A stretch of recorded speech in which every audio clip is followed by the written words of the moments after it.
The jagged surface of Europa 742 stretched endlessly beneath the survey ship, its dark crystalline plains reflecting the light of 3 moons. Chief Archaeologist Venre pressed her face against the observation dome, her iridescent scales shimming with excitement as she tracked the energy signature that had brought her team across 17 star systems. "There's something different about this one," she said, her auxiliary tendrils quivering with anticipation. "The pattern doesn't match any known human ruins we've cataloged." Her assistant, Krell Teth, manipulated the ship's sensors with his 4 upper limbs while keeping his lower ones firmly wrapped around his safety harness. "The energy signature is impossibly clean for something that's supposed to be over 5 centuries old. If I didn't know better, I'd say it was still being maintained." A bitter wind howled across the crystalline plains as their ship touched down near the source of the readings. The sight appeared unremarkable at first, just another crack in the moon's surface. But as Venre's team deployed their scanning equipment, the true scale of what lay beneath began to emerge. "It's a facility," Krell Teth announced, his voice tight with disbelief. "Buried under 2 kilometers of crystal. And it's powered. Not residual energy, not echoes. Actually powered." Venre felt her throat sac expand with excitement, a biological reaction she hadn't experienced since her first major discovery decades ago. "Begin excavation procedures. Full containment protocols. If there's active human technology down there, we need to be careful." The next 3 days passed in a blur of activity as their excavation drones carved through the crystal, following the sprawling outline of what was clearly an artificial structure. The facility's outer shell was composed of materials that still defied their most advanced scanning equipment, another testament to humanity's lost technological prowess. On the 4th day, they found the entrance. "It's not broken or decayed," Venre noted as she studied the massive doorway. "It's sealed, deliberately." The door bore no obvious control panel or access point, just a simple geometric pattern etched into its surface, 3 interlocking circles arranged in a triangle. Krell Teth's analysis drones swarmed around the doorway, gathering data. "The pattern appears to be more than decorative. There's a complex electromagnetic field embedded within it. It might be some kind of lock or security system." Before Venre could respond, the pattern began to glow. A soft hum filled the air, and the massive door started to move, sliding open with impossible smoothness. The team scrambled backward, their protective fields snapping into place automatically. The entrance revealed a long corridor that showed no signs of age or decay. Lights flickered to life along its length, as if awakening from a long slumber. The air that rushed out was clean and processed, not the stale atmosphere they'd expected from an ancient ruin. "By the first light," Krell Teth whispered, all 4 of his eyes wide. "This facility isn't abandoned. It's been waiting." They proceeded carefully, their sensors probing every meter before they advanced. The corridor led them deeper into the facility, each new chamber challenging their understanding of human capabilities. They found laboratories filled with equipment that still hummed with power, storage rooms containing materials that shouldn't have survived centuries of neglect, and data centers that sparked to life as they passed. But it was what they found in the central chamber that changed everything. The room was circular, its walls lined with status pods unlike anything in their archaeological records. Most were empty, their contents long gone. But in the center stood a single occupied pod, its surface gleaming as if it had been polished yesterday. Inside, clearly visible through the transparent cover, was a human figure encased in what appeared to be a combat suit of extraordinary design. "Female, based on our historical records," Venre noted, studying the figure with intense fascination. "The suit design doesn't match any known human military unit we've documented." She reached out to touch the pod's surface, but stopped short as her sensors screamed a warning. The pod's power signature had changed. Where before it had been a steady, almost undetectable hum, now it pulsed with increasing strength. The human figure remained motionless, but something had shifted, something had responded to their presence. Krell-Teth's voice shook as he read the sensor data. Chief, the pod's internal systems are activating. They're initiating some kind of revival sequence. Impossible, Venra breathed, but she could see it happening. Color was returning to the human's face. The suit's surface began to ripple with patterns of light that danced across its metallic skin. Then the human's eyes opened. They weren't the dull, lifeless eyes of a preserved corpse. They were sharp, alert, and completely aware. Those eyes fixed on Venra with an intensity that made her scales ripple with instinctive fear. The human's lips curved into a slight smile, and though no sound could pass through the pod's sealed surface, Venra could read the words being formed. Right on schedule. The pod's surface grew warm beneath Venra's sensors as warning signals filled the chamber. Ancient machinery hummed to life, responding to protocols written centuries before any member of the research team was born. The human's eyes never left Venra, tracking her movements with unsettling precision. Containment fields, Krell-Teth shouted, his tendrils writhing with anxiety. We need tow. The pod seal broke with a soft hiss, cutting off his words. Steam rolled out in gentle waves as the cover lifted, and the human sat up with fluid grace that defied her long hibernation. Her combat suit rippled like liquid metal, adjusting to her movements.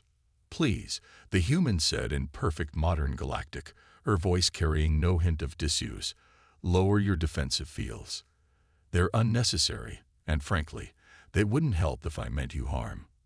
Venra felt her throat sac constrict with a mixture of fear and fascination. You speak our language. You were aware during stasis.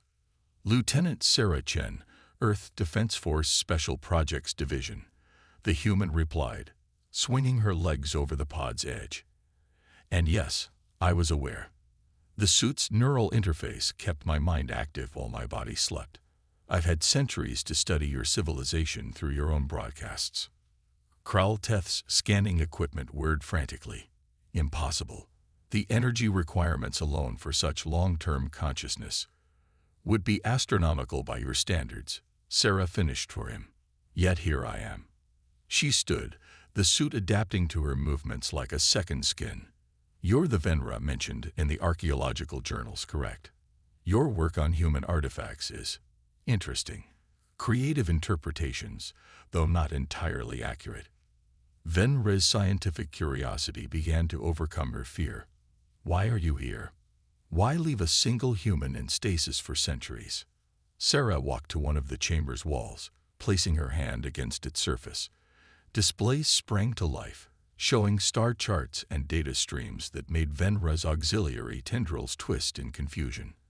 I'm not the only one, Sarah said quietly. I'm just the first you found. We're scattered across the galaxy, waiting at key strategic points.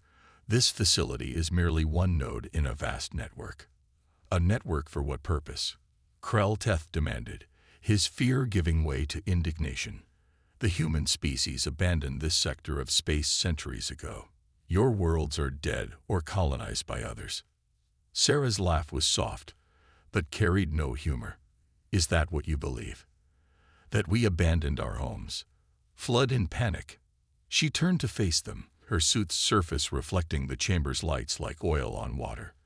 Let me tell you about Operation Starfall, and why humanity's greatest achievement was convincing the galaxy we had failed.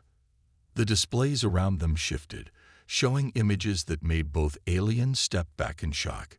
Hidden bases beneath the surfaces of supposedly dead worlds. Massive fleets concealed in dimensional pockets. Technologies that violated what they believed possible. Humanity didn't flee. Sarah continued, her voice carrying the weight of centuries. We executed the largest strategic withdrawal in galactic history. Because we saw something coming. Something that made hiding our entire civilization look like a reasonable option. Venra's scientific mind raced with implications. What could be so threatening that? A new alarm cut through the chamber, but this one came from their ship's systems. Krell-Teth's upper limbs danced across his portable console. Chief, we're detecting massive energy signatures. They're everywhere. Hundreds of facilities like this one, all activating simultaneously across the sector. Sarah's expression grew grave. It's early. We estimated we had at least another century. But she moved to the central console, her fingers flying across controls that responded eagerly to her touch. Your discovery of this facility wasn't an accident, Venra. We've been guiding your research team for years, nudging you toward this moment, because we needed the galaxy's finest synorchaeologists when the time came. Came for what? Venra asked, though part of her already knew the answer. To help us save everyone, Sarah replied, as the facility around them thrummed with awakening power. The threat we detected centuries ago. It's arrived ahead of schedule. And now we need your help to activate the rest of the network. Because humanity didn't spend 5 centuries hiding. We spent it preparing. And you've just become part of humanity's contingency plan. The chamber's displays filled with new data, showing a massive dark mass moving through deep space, larger than any natural phenomenon they had ever recorded. And behind it, appearing out of their own hidden pockets of space-time, came the first ships of the long-hidden human fleet, their designs unlike anything the galaxy had seen before. Now, Sarah said, her eyes reflecting the light of awakening stars, shall we begin? The research vessel's command center had never felt so crowded. Venra's team huddled around their displays while Sarah Chen stood at the center, her combat suit reflecting the holographic star maps dancing through the air. The facility beneath them continued its awakening sequence, sending pulses of energy into deep space. 5 centuries ago, Sarah began, manipulating the star map with practiced gestures. Earth's deep space arrays detected an anomaly. At first, we thought it was a sensor malfunction. The hologram zoomed in on a region of seemingly empty space, then resolved to show something that defied comprehension, a mass of darkness that moved with purpose. We called it the void tide, she continued. It exists partially in normal space, and partially elsewhere. Our best scientists theorized it was a remnant from the universe's formation, a cosmic filter that periodically sweeps through galaxies, consuming everything in its path. Krell-Teth's auxiliary eyes narrowed. If such a thing existed, surely our own scientists would have. Your detection systems are based on principles that assume normal spacetime, Sarah interrupted. We only found it because we were experimenting with dimensional physics that your science councils had deemed too dangerous to pursue. When we tried to warn the Galactic Assembly, they dismissed our findings. Some even suggested we were attempting to justify illegal research. The hologram shifted, showing the Earth as it had been 5 centuries ago. We ran the calculations thousands of times. The void tide would reach our galaxy within 600 years. We had time, but not enough to convince others or develop countermeasures through official channels. So humanity made a choice. Venra watched as the simulation showed human ships evacuating their worlds, populations seemingly fleeing in panic. The great exodus. It was all staged. Sarah smiled grimly. The greatest deception in galactic history. While everyone thought we were running away, we were actually implementing a carefully orchestrated plan. Every abandoned colony became a hidden research station. Every lost fleet was actually moved to secret staging areas. We used our reputation for reckless innovation to our advantage. Who would look for advanced technology in regions deemed too dangerous to inhabit? New images appeared. Massive underground cities, space stations hidden in dimensional pockets, shipyards built inside gas giants. The scale of the deception was breathtaking. But why maintain the deception for so long? Krell-Teth demanded. Surely after a few generations. Because we needed absolute secrecy, Sarah replied. The technologies we've developed, they wouldn't just have been banned. Their mere existence would have caused panic. We had to remove ourselves from the equation entirely, become a cautionary tale rather than a present threat. The ship's sensors suddenly blared a warning. On the main screen, energy readings spiked across multiple sectors. Sarah's expression turned grim. It's happening faster than we projected. The void tide's movement patterns have changed. Venra moved to her primary console, her tendrils working multiple controls simultaneously. These readings, they're unlike anything in our records. The space between stars is twisting. That's its feeding pattern, Sarah explained. It disrupts space-time itself, breaking down the barriers between dimensions. Anything caught in its path isn't just destroyed. It's erased from existence itself. How can anyone fight such a thing? Kralteth whispered. Sarah's suit rippled with patterns of light as she interfaced with the ship's systems, by turning its own nature against it. Those facilities you detected awakening, they're not just bases or research stations. They're nodes in a galaxy-spanning network designed to generate a very specific type of dimensional resonance. The hologram zoomed out, showing hundreds of points of light activating across the galaxy. For 5 centuries, humanity has been building a trap. But we need help to spring it. Your people's expertise in xenorchaeology isn't just useful, it's essential. You understand the principles of ancient technologies in ways we never could. And what exactly do you need us to do? Venray asked, her scientific curiosity fully engaged despite her lingering fears. Sarah's eyes gleamed. Help us activate the rest of the network. Your knowledge, combined with our technology.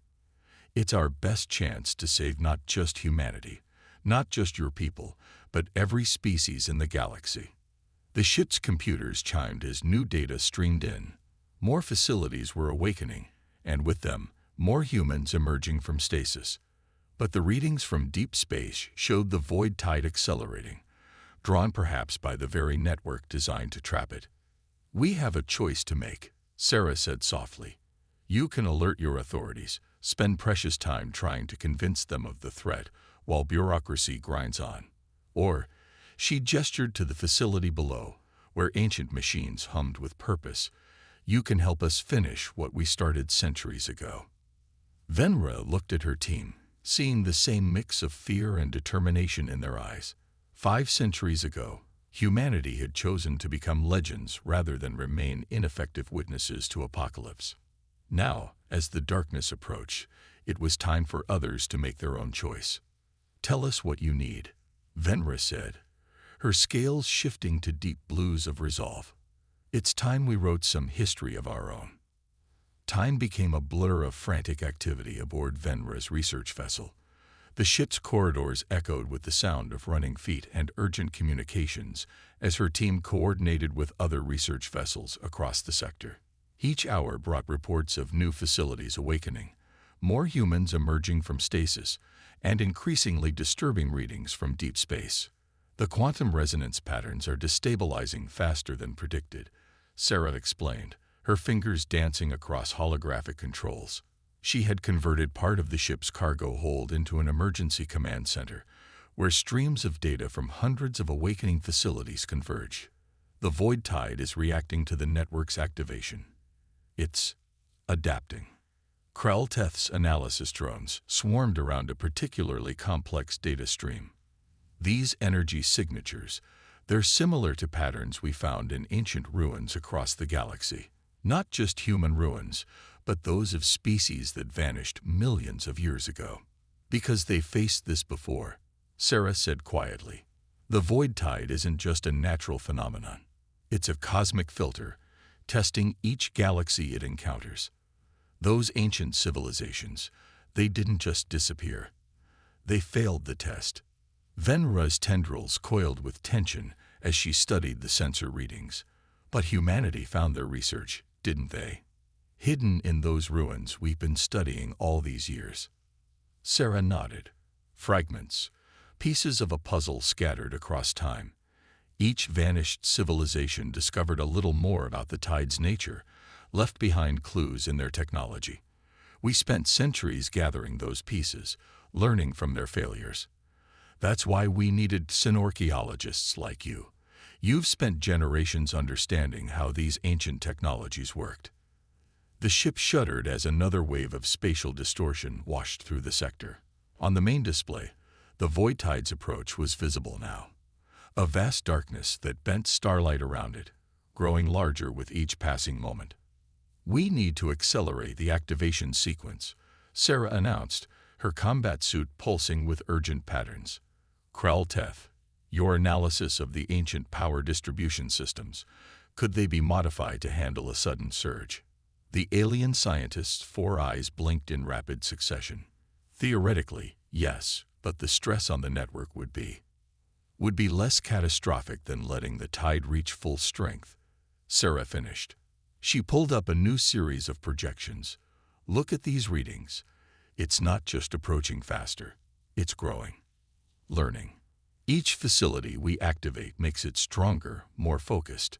We need to spring the trap before it becomes too powerful to contain."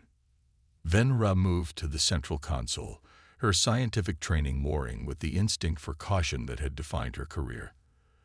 The risk of network failure would be significant. If even one node goes down during the surge, then we lose everything, Sarah acknowledged. "But we're out of options. The tide has never encountered resistance like this before. It's reacting to the threat we pose. We need to act now, while we still can." A new alarm blared through the ship. Krell-Teth's upper limbs flew across his controls. Spatial ruptures forming in the outer system. "The tide. It's trying to cut us off from the other facilities." Sarah's expression hardened. "It's intelligent. More than we thought. It knows what we're trying to do." She turned to Venra, her eyes intense. "We need your decision now.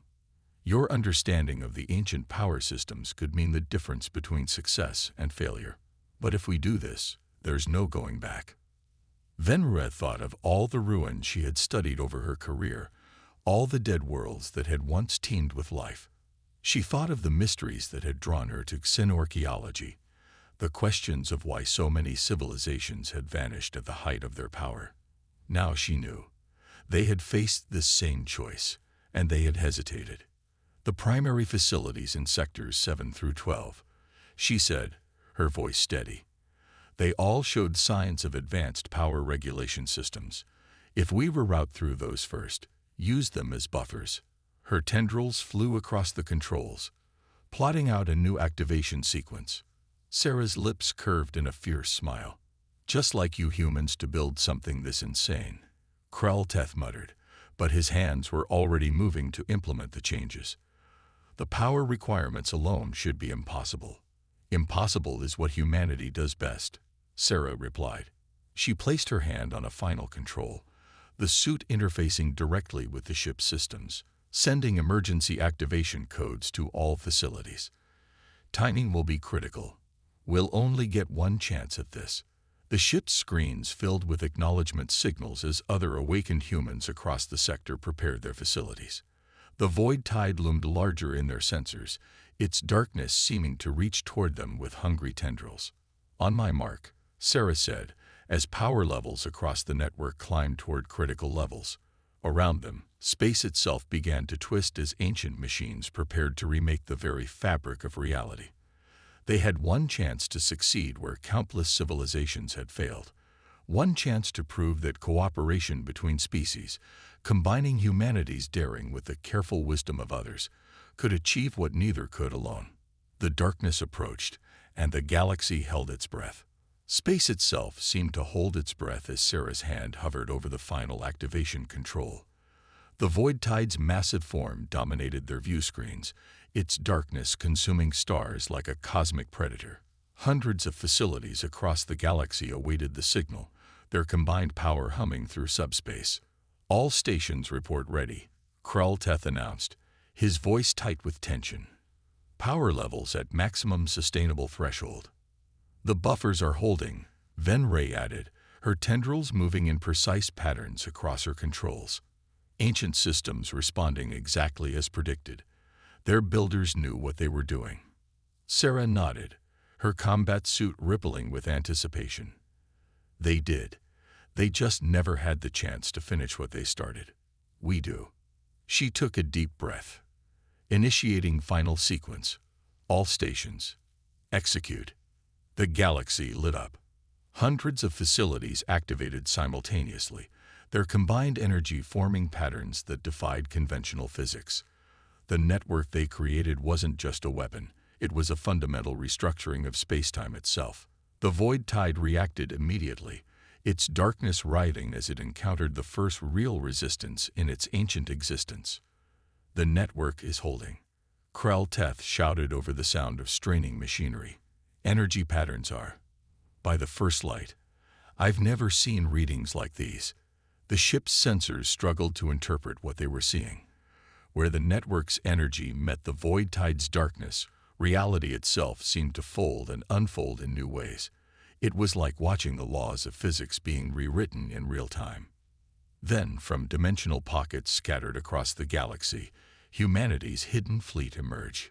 Ships of impossible design, built with technologies developed over centuries of secret preparation, moved into position around the network's key nodes. Each vessel added its power to the growing pattern, strengthening the cage they were building around the cosmic horror. "Now we see what humanity's been doing all these years," Venra breathed, watching as the ships demonstrated capabilities that should have been impossible. They moved through space in ways that violated every known law of physics, their very existence a testament to centuries of unrestricted innovation. The void tide fought back. Tendrils of darkness lashed out at the network, trying to disrupt the pattern being woven around it. Several facilities flickered, their ancient systems struggling under the assault.